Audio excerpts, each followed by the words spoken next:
I remember Joseph saying to me more than once, to lots of us more than once, everything rests on the tip of intention or motivation. Yeah, everything rests on the tip of intention or motivation. This is very big in Buddhist psychology. That first of all, we need to be clear about what our intention is, what our direction is. You know, we talk a lot about the direction. What direction is the boat moving? What direction is the car moving? How are we generally orienting? And there's always an invitation in these practices to check out some of the unconscious biases and predispositions and some of the self-deception that can be swirling around in there that we're not necessarily always clear about. Yeah. And so right intention does connect. Well, the right intention has to do with the Four Noble Truths and with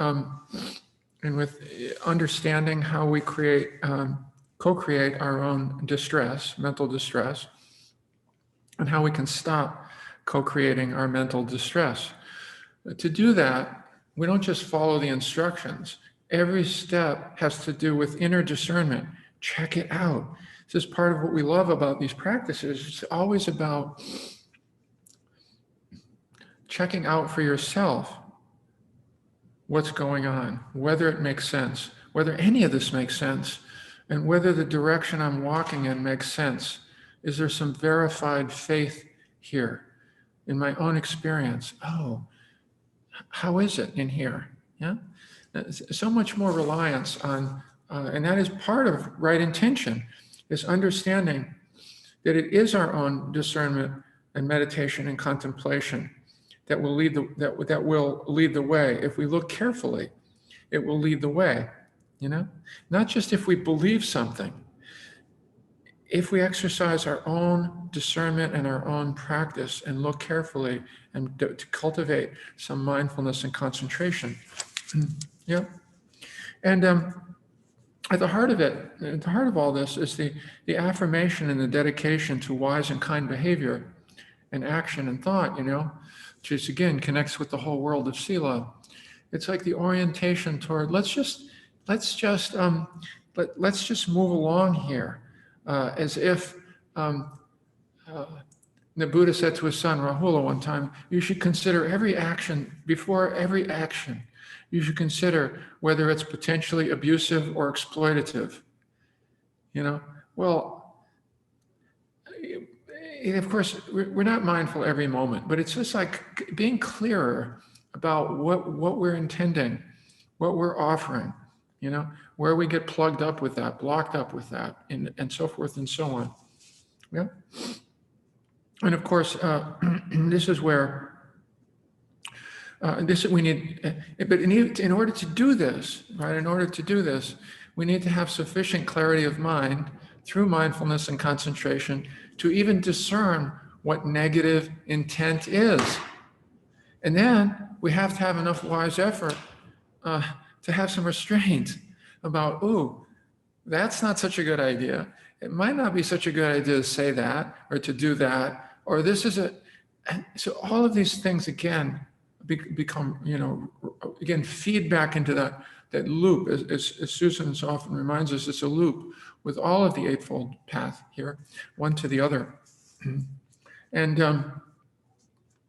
I don't think we've ever actually read the precepts in here. Not in the morning sitting. But I just have it. I got it. So here's one. They're very simple. Very simple, you know. They're often done. You know, many of you have heard these at the beginning of a retreat. Traditionally, these were done at a retreat. Even though we're not as likely to be doing any of these things on a retreat, still we take them as a reminder of the direction, not just of our retreat, but of where we want to start to move in our lives, right? I undertake the precept to abstain from harming living beings. I undertake the precept to abstain from taking that which is not freely given. I undertake the precept to speak without being abusive or exploitative. I undertake the precept to abstain from sexuality that is exploitative or abusive. And I undertake the precept to refrain from intoxicating my mind into heedless behavior. I like the framing of that. But these are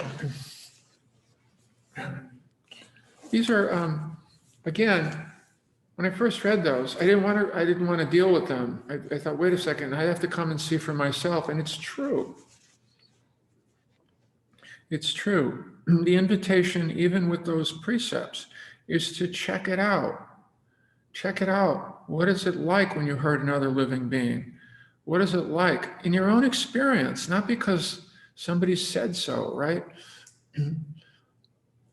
What is it like to take something that, what is it like, and feel into these.